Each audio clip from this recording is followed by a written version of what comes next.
எனக்கேற்ற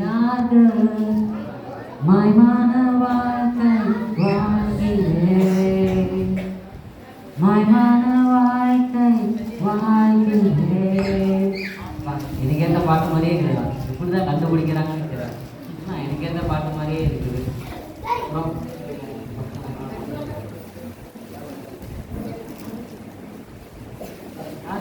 வராங்க தேவர் புதுதான் இருக்கு. ஆமா, தேவர் புது மாதிரி இருக்காங்க.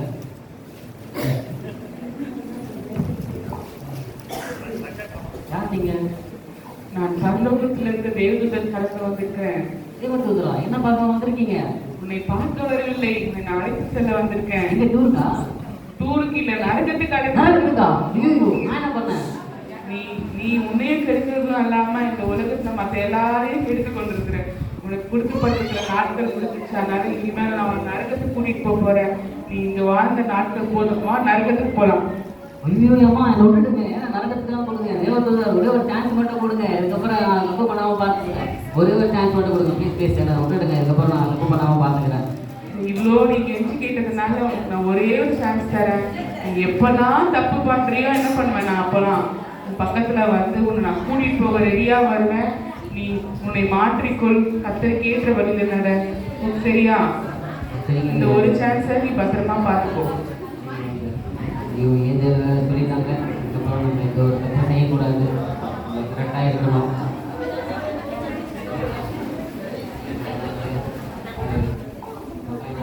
சாம் இருக்கீங்க?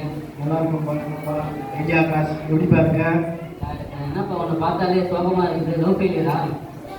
ஆமாப்பா, கொப்பளிக்கிறதுக்கே குடிக்கவே முடியல. கொப்பளிக்கிறதுக்கு பன்னீர் கேட்குதாமா உனக்கு? பார்த்தா பழமொழியெல்லாம் சொல்லிட்டான் எனக்கு. என்னடா என்ன ஆச்சு உனக்கு? என்னடா 20 லவ் ஃபெயிலியர்டா. அழகு இல்லையா, இல்லையா? எனக்கு அறிவு இல்லையா, அழகு இல்லையா, டேலண்ட் இல்லையா, எவ்வளோ இருக்குடா. என்கிட்ட ஒரு 2 கண்டிஷன் இருக்குது. அதுபடி நீ கேட்டாதான் சக்ஸஸ் ஆகும். என்ன கண்டிஷன்டா, கொஞ்சம் சொல்றா. முதல்ல எனக்கு ஒரு 50 ரீசார்ஜ் பண்ணவேன். நானே ஒரு பிச்சைக்காரன்டா, எங்களை எதுவுமே இல்லைடா. பாத்தியா, அவங்க நோண்டுறீங்க, ஐடியா நோண்டுறீங்க. ஒரு ரீசார்ஜ் எனக்கே பண்ணனா அந்த பொண்ணுக்கு எப்படா ரீசார்ஜ் பண்ணுவேன், கிஃப்ட் வாங்கி கொடுப்பேன், எப்படா பண்ணுவீங்க? லவ் தானே வாழ்க்கை, லவ் பண்ணுங்கடா. என்னடா நீங்க லவ் பண்ணாதான் நல்லா இருக்கும். ஐயோ இவங்க வேற வந்துட்டாங்களா, லவ்லாம் பண்ணக்கூடாதுடா. லவ் ஏன்டா பண்றீங்க? பண்ண விட்டுருவாங்களா? நான் பண்ணல, நான் இல்லைங்க. என்ன இவன் நல்லாதான் பேசுறா. வந்து லௌகீக இசைகளை நிறுத்து வசனம் சொல்லுப்பா. அதனால வசனத்தை படி நடந்து லௌகீக இசைகளை நிறுத்து. நான் வரப்பா. இவன் பார்த்து 2 டிப்ஸ் சொல்லுவான்னு பார்த்தா, டேய் 1000 ரூபாய் கூட ரீசார்ஜ் பண்றேன்னா போனுக்கு வாடா. 50 ரூபாய் பண்றாங்க, 1000 ரூபாய்க்கு. குடி கடுமையா இருக்கிற ஒரு நண்பனை பார்க்கிறாரு. அதாவது அவனுக்கு கெட்ட ஆலோசனை சொல்றாரு. அதுக்கப்புறமாக தேவதூதரை பார்க்கும்போது நல்ல ஆலோசனை சொல்கிறாரு. போச்சு எல்லாமே போச்சு. துட்டு போச்சு, மான மரியாதை போச்சு, பொண்டாட்டிக்கிட்ட நல்ல பேரும் போச்சு. என்ன தான் பண்றது? இதை விடணும்னு நினைக்கிறேன். எங்க விட முடியல. அப்படியே தங்கம் போல தகன்னு குடி இந்திய குடிமகனா இருக்கணும்னு நினைக்கிறேன். எங்க இந்திய குடிகாரனா தான் இருக்கிறேன். ஐயோ, பலனும் தகக்கும் பாட்டில் இல்லை சாராயம். அது குடும்பத்துக்கு ஆராயம். நல்லவனே, எப்படி இருக்கியா? நான் இதை விடணும்னு நினைக்கிறேன். எங்க இந்த வருஷத்துல உள்ளான்னு பாருடா. பாத்தியா, எனக்கே பூ சுத்துற பாத்தியா? குடிக்காரனா சொல்ற வார்த்தை தான் நான் எல்லா வருஷமும் குடிய விடுறது. இங்கடா விடுறீங்க? டேய், நீ இன்னும் நல்ல பையன் மாதிரி பேசினீங்க. நீ கூட இந்த வார்த்தையை சொன்னோம் தானே? சொல்லக்கூடாதுடா. முதல்ல குடிக்கிறதுக்குன்னு ஒரு அளவு இருக்குது. முதல்ல கட்டிங்க ஊற்றி குடிக்கணும், அப்புறம் தண்ணி ஊற்றி குடிக்கணும், அப்புறம் குடிக்கும்போது உலகம் நம்மளும் சுத்தம், அப்புறம் படா குடிக்காரனாகும் போது உலகமே சுத்தம்டா. குடிக்கிறதா நம்ம குடிக்கணும்டா. அப்போதான் கவர்மெண்ட்டுக்கு நல்ல ஒரு வருமானம். அப்படிதான் அவங்க அப்போ குடிக்கிறதா நான் நல்லது. வேற வந்துட்டாங்களா? குடிக்க கூடாதுப்பா, குடிச்சா உடம்புக்கு கெடுதல், கெடுதல். அதனால நம்ம குடிக்க கூடாது. குடி பழக்கம் உடலுக்கு தீங்கு விளைவிக்கும். மது பழக்கத்தை விட்டு பார்த்து காணாதான் பூச்சிக்கிறேன்டா போதை ஏறி விட்டு போறடே என்னடா பண்ணிக்கிறா அடுத்ததாக டூருக்கு செல்ல வேண்டும் என்று சொல்லி ஒரு மகள் பிரயாசப்படுகிறார். நீங்கள் அனுமதிக்கவில்லை. இதற்கு என்ன சொல்றாங்க பாருங்க. என்ன பண்ணலாம்? அம்மா வேற டூர் கேட்டா அம்மா வேண்டாம் போக வேண்டாம்னு சொல்றாங்க. என்ன பண்ணலாம்? போக வேண்டாம்ன்றாங்க. என்னம்மா எல்லாத்தையும் யோசிச்சுட்டே இருக்கீங்க? அப்துல் கலாம் கனவு காணுங்கன்னொடனே இப்படி கனவு வந்துட்டே இருக்கிறீங்களா? இல்ல ப்ரோ, அம்மா பசங்க எல்லாம் டூருக்கு போறாங்க. அம்மா கிட்ட டூருக்கு போல கேட்டேன். அம்மா வேண்டாம் போக வேண்டாம்னு சொல்லிட்டாங்க ப்ரோ. என்ன பண்ண யோசிக்கிறேன். இதுதான் அண்ணன் இருக்கிறேன். அண்ணன் கிட்ட ஒரு ஐடியா இருக்குது. என்ன ஐடியா சொல்லுங்க. இது ஒன்றும் இல்லை, நேராக வீட்டுக்கு போ. ஒரு வண்டி வச்சிருப்பாங்க, அப்படியே தூக்கு, அப்படியே ஒரு சின்ன உள்ள விட்டு அப்படியே ஆட்டுனா பட்டாலும் வந்துடும். ப்ரோ காசெல்லாம் பிரச்சனை இல்லை ப்ரோ, டைம் ஆயிடும். அதனால அம்மா வாங்கி மாட்டேங்கிறாங்க ப்ரோ. அதை பொண்ணுங்களுக்கு இல்லாததாம்மா, டியூஷனு, ஸ்பெஷல் கிளாஸ், பர்த்டே அதெல்லாம் சொல்லுங்க, சொல்லிட்டு போங்க, பார்த்துக்கலாம். இவங்க வேற வந்துடுறாங்க. அவங்கன்னா அப்பா அம்மாவுக்கு தான்மா கீழ்படிக்கணும். பிள்ளைகளே பெற்றோருக்கு கருத்துக்குள்ள கீழ்படிதுன்றது. இந்த வருஷம் இல்லைன்னா அடுத்த வருஷம் போகலாம். அவங்க அம்மா கிட்ட வந்து நான் பேசுகிறேம்மா, அதனால அப்பா அம்மா என்ன சொல்கிறாங்களோ அதை கேட்டு இருக்காரு. ப்ரோ ப்ரோ ஐடியா சொல்லுங்க. இந்த ப்ரோ இன்னும் சொல்லிட்டு போறாரு.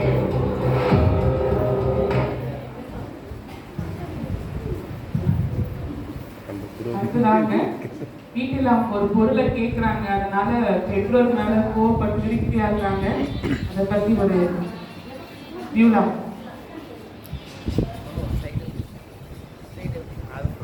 ஸ்கூல் விட்ட உடனே நடந்தே வந்து பஸ் ஏறணும். பஸ் ஏறினோடனே அங்கிருந்து நடந்தே வந்து வீட்டுக்கு வரணும். வீட்டுக்கு வந்தா மூஞ்சி கழுவி டியூஷன் போக சொல்லுவாங்க. டியூஷன் போயிட்டு வந்தானே அம்மா சைக்கிள் வாங்கி கொடுன்னு சொன்னா சைக்கிளே வாங்கி தருவாங்க. கை காலெல்லாம் வலிக்குது. சைக்கிள் எப்பதான் வாங்கி தருவாங்களோ. நம்ம அப்படிலாம் பைபிளில் புலம்பல் புஸ்தகம் இருக்கிற மாதிரி புலம்பினே இருக்கிறேன்னா ப்ரோ நான் புலம்புறது உங்களுக்கு சொன்னா புரியுமா ப்ரோ? சொல்லுமா, கேட்கலாம். சைக்கிள் வாங்கி தர சொன்னோம் ப்ரோ, வாங்கியே தரல ப்ரோ. இந்த மாதிரி ஐடியாலாம் அண்ணன்கிட்ட கேளுமா, அண்ணன் எதுக்கு இருக்கிறேன் ஐடியா தானே வேணும். சொல்லுங்க ப்ரோ. அதாவது ஒரு 2 நாள் நீ சாப்பிடாம இரு, ஸ்கூலுக்கு போகாம இரு, சைக்கிள் தானாம நிற்கிது வீட்டுல பாரு. அடிப்பாங்க ப்ரோ ஸ்கூலுக்கு போலினா. சைக்கிள் வேணுமா வேணாமா? வேணும். இப்போ வாங்கிக்க, சைக்கிள் வந்ததுல அப்புறம் என்ன சரியா? வேற வந்துட்டாங்க. சைக்கிள் எல்லாம் ஒரு விஷயமாம்மா.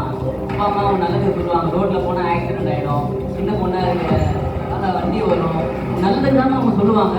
இவன் நல்லதானே பேசினவன். சைக்கிள் இப்ப இல்லைன்னா அப்புறம் வாங்கிக்கலாம். சரியா? வர இவனை மாட்டாங்க. சொல்ல தெரியாது. அடுத்ததாக பைபிள் கிளாஸ்க்காக ஒரு பிள்ளை கடந்து போகிறார். இந்த பைபிள் கிளாஸ்லாம் இருக்குமா அப்படின்னு சொல்லி புரட்டான உபதேசத்தை சொல்றாங்க. அதுக்கப்புறமா அவங்க பைபிள் கிளாஸுக்கு சொல்ல போறாங்க. நீங்க அதை பேசி பாருங்க.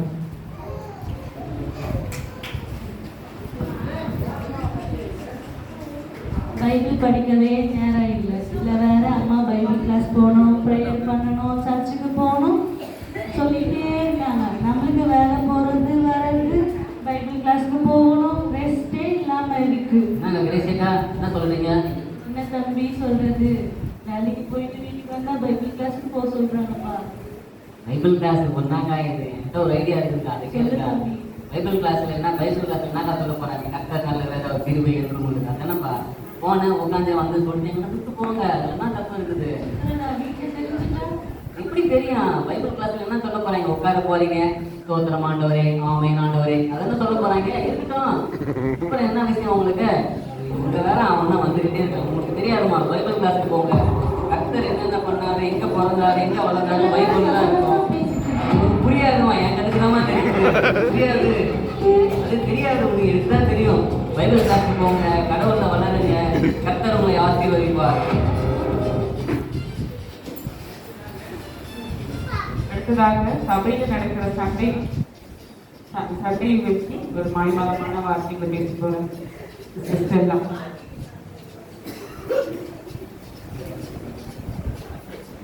எங்கடப்பா இது காலேஜ்ல மாசத்துக்கு ஒரு வாட்டி டிஃபன் வைக்கிறதா வைக்கிறாங்க. எனக்கு வடை வரல, டிஃபன் பண்ணல, இப்படி ஒரே சண்டையா போகுது. என்ன பண்றது? யாருக்கு என்ன சொல்றதுன்னு எனக்கு புரியவே மாட்டேங்குதுப்பா. ஆண்டி என்ன விஷயம்? இதை பேசிட்டே இருக்கீங்க. ஒரு கஷ்டம் என்கிட்ட பேசுறதுக்கு என்ன இருக்குது, நம்ம மாசத்துல ஒரு வாட்டி டிஃபன் என்ன வைக்கிறாங்க ஆர்த்தி.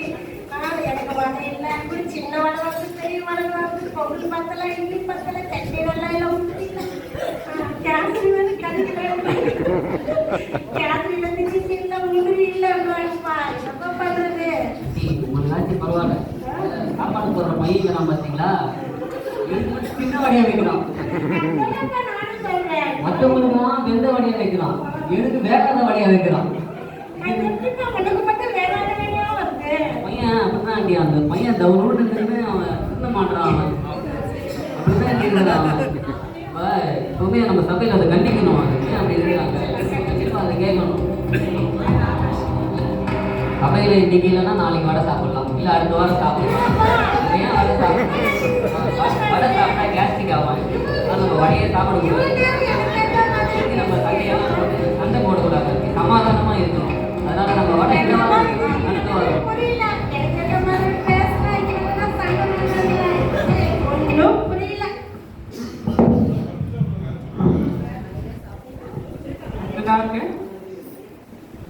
நிறைய நன்மைகளை மற்றவர்களுக்கு செய்து அந்த நன்மைகளை நன்றிகளை மறந்துட்டாங்க. அதை பற்றி சிஸ்டர் சிந்தியா.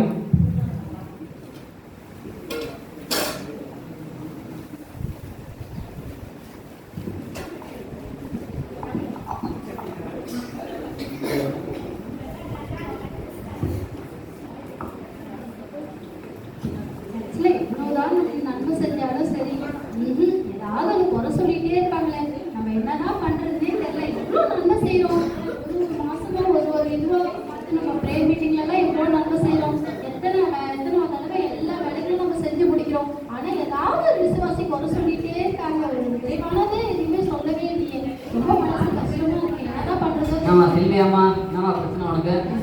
எவ்வளவுதான் நன்மை செஞ்சாலும் எப்ப பார்த்தாலும் குறை சொல்லிட்டே இருக்காங்க. நம்ம செய்யாமே இருந்திருக்கலாம் போல. ரொம்ப மனசு கஷ்டமா இருக்கு. ஒவ்வொரு விசுவாசியும் ஒவ்வொரு மாதிரி இருக்கிறாங்க, ஒன்றும் பண்ணவே முடியல. விடுமா, இந்த கட்சிக்கு இதை வாங்கி கொடுத்தது யாரு? நான் தான், அவருக்கே தெரியாது. எவ்வளோ பொருள் செய்வேன், யாருக்கும் தெரியாது. இந்த மைல்ஸ் போட்டது யாரு? நான் தான் போட்டேன். எங்களுக்கு யாருக்கும் விசுவாசமே இல்லை. எதுக்கு செஞ்சீங்க நீங்க இதெல்லாம்? பாரு, நான் கிட்ட செஞ்சே எதுவுமே விசுவாசமே இல்லை அவங்களுக்கு. எல்லாம் குறையா பேசுவாங்க, நான் முன்னாடி போகும்போதே பின்னாடி பேசுவாங்க.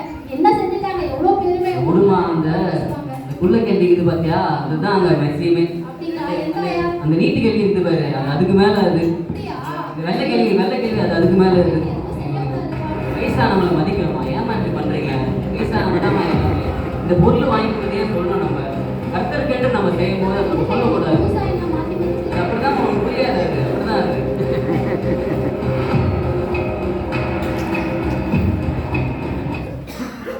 அடுத்ததாக ஃபோன் யூஸ் பண்ணுறது சிஸ்டர் ஷர்லி அவர்கள் மூலமாக பார்க்கலாம்.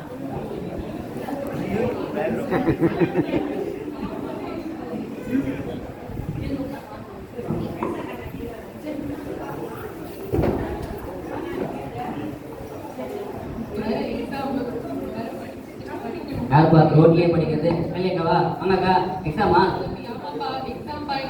ரோட்ல படிக்கும் போதே தெரியுது எக்ஸாம் தானே. வீட்டில் படிக்காம சரிக்கா, அவர் ஃபோன் கொடுக்க, ஃபோன் பண்ணிட்டு தரேன். நாக்கா இது பிரைமரி படிக்கிற ஸ்கூல்லாம் அவன் பிளே ஸ்டோரில் கேம் வரைக்கும் விளையாடுறான். என்னக்கா இருக்கிற ஒரு வாலி பண்ணுற அப்படின்ற மாதிரி இருக்குக்கா உன் வாழ்க்கை. என்னக்கா இருக்கா எல்லாம் சொல்லுவானுங்கக்கா, அதெல்லாம் கேட்குறாங்களா? 4 அக்கௌண்ட் ஓப்பன் பண்ணணுமா, 4 ஆப் இறக்கணுமா, உள்ளே போகணுமா, வந்தோமா, நெட்டை காலி பண்ணணுமா, வாழ்க்கையை என்ஜாய் பண்ணுங்கக்கா. ஆமாக்கா, வாலி பண்ணுறதுக்கான ஒரு அடையாளமே உனக்கு தாங்க வரும் போது. அடிக்கடிக்கு நம்ம எல்லாம் சொல்கிறதா இருக்குது. என்ன பண்ணுவோம், வந்துட்டீங்களா வாங்க, படிப்பு தாங்க அப்படியே குடும்பத்தை காப்பாற்றுங்க, உங்கள் குடும்பத்தை உங்களால் நம்பிக்கை வச்சுங்க, நல்லா படிங்க, வாழ்க்கையில் ஜெயிங்க, நல்லா ஒரு டாக்டர் ஆகுங்க, இன்ஜினியர் ஆகுங்க, எதுனா ஒன்று ஆகுங்க, நல்லா படிங்க. நான் வரேன்.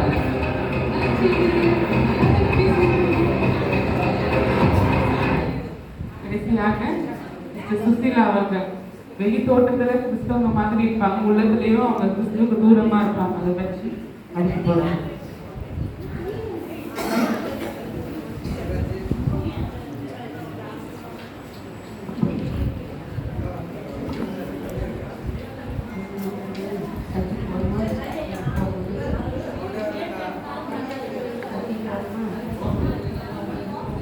அப்படியே போவோம். நாங்கள் அம்மா சுசிலாம்மா என்னம்மா ஏதோ பேசிட்டு இருக்கிறீங்க? சோத்திரமாண்டவரே சோத்திரமாண்டவரே. அப்புறம்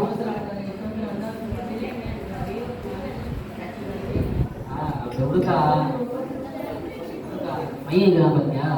பையன் கட்சியில் வந்து சோத்திரம்லாம் அங்கே பார்த்தா சினிமா தேட்டரில் உட்காந்துக்கிறான். என்ன படம் புதுசாக வந்த படத்தில் ஸ்டேட்டஸ் போடுறான். என்ன பண்ணுறது பாருங்க, கட்சிக்கு வராங்க தோற்றுறாங்க, அப்படி போடுறாங்க ஸ்டேட்டஸ் போடுறாங்க. என்னக்கா பண்ணுறது? இப்படி இருக்கிறாங்க பசங்க. இது கூட பரவாயில்லக்கா. இப்போ ஒரு குழந்தைய பார்க்குறேன் அந்த இடத்துல நிற்கிறது. பண்ணக்கூடாது. எல்லாமே வந்து ஏசப்பா வந்து கீழ்படினாங்க. ஏன் இப்போ நம்ம உறவு சொல்லக்கூடாதுக்கா? ஒரே சொல்கிறது ஏசப்பா இருக்கிறார். இப்போ ஆலயத்துக்கு வந்தோமா கடவுளை தொழுது கொள்ளணுமா அப்படியே போயிடணும். அதை விட்டுட்டு நம்ம இப்படி தான் பண்ணக்கூடாது. சரிங்களா? நம்ம அப்படியே இருக்கலாம்.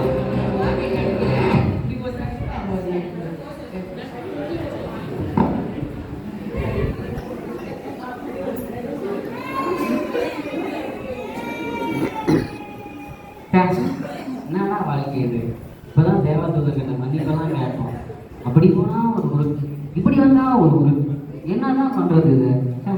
இதுக்கப்புறம் நம்ம வாழ்றதுக்கு தகுதியே இல்லை. எங்கே அவங்க வருவாங்க மாட்டீங்களாக்கா? இல்லைக்கா மைக் வச்சுக்கா. அக்கா தேவதூதர் ஏந்து வாழ தகுதியே இல்லை. நீங்கள் நரகத்துக்கே கூட்டிகிட்டு போய் நான் இதுக்கப்புறம் வாழ மாட்டேன். நான் நீங்களே என்ன பிடிச்சி ஜெயிலே போட்டுருக்காரு. எழுந்துரு எழுந்துரு. நீ உன்னோட தப்பை உணர்ந்துட்ட பத்தியா? நீ என்னென்ன சூழ்நிலை நீ தப்பு பண்ணுற என்பதை நீ இப்போ உணர்ந்துட்டல. இனி நீ தப்பு பண்ணாத. நீ கடவுளுக்கு உண்மையாயிரு. உன்னை படிச்ச கடவுள் இருக்கிறாரு. இந்த மாயமானமான உலகத்துல எல்லாரும் வெளியே தொடர்பு தான் பார்க்குறாங்கன்னு சொல்லி நீ அவங்களுக்கு ஏற்ற மாதிரி நடிச்சிட்டு இருக்காது. உன் உள்ளத்தை பார்க்குற அந்த இயேசுடைய அந்த அன்பை நோக்கி பாரு. இயேசுக்காக வாழு. இந்த உலகத்துல உண்மையாய் வாழு. கர்த்தர் வந்து இது உனக்கு ஒரு சான்ஸ் தான் கொடுத்துருக்கிறாரு. நான் உன்னை இப்போ நரகத்துக்கு கூட்டிட்டு போகல. நீ உன் தப்பை உணர்ந்துட்டேன். இன்னும் ஒரு சான்ஸ் இருக்கு. நீ உன் அன்பை இயேசுவின் அன்பை மற்றவர்களுக்கு சொல்லு. மாயமானமான வாழ்க்கை இல்லாம கர்த்தருக்கு உண்மையாய் வாழு. கர்த்தர் உணர்வு பார்ப்பாங்க. நான் போயிட்டு வரேன். பாய்.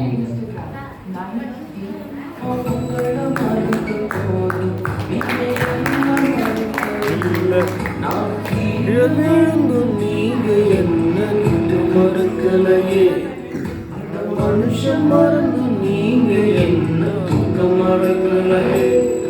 உண்மையான அதிப்பேன் அழகே, என்னை மன்னிக்க வந்த அழகே. உமை பாட உமை புகழ உங்கள் நாவு பக்கமே.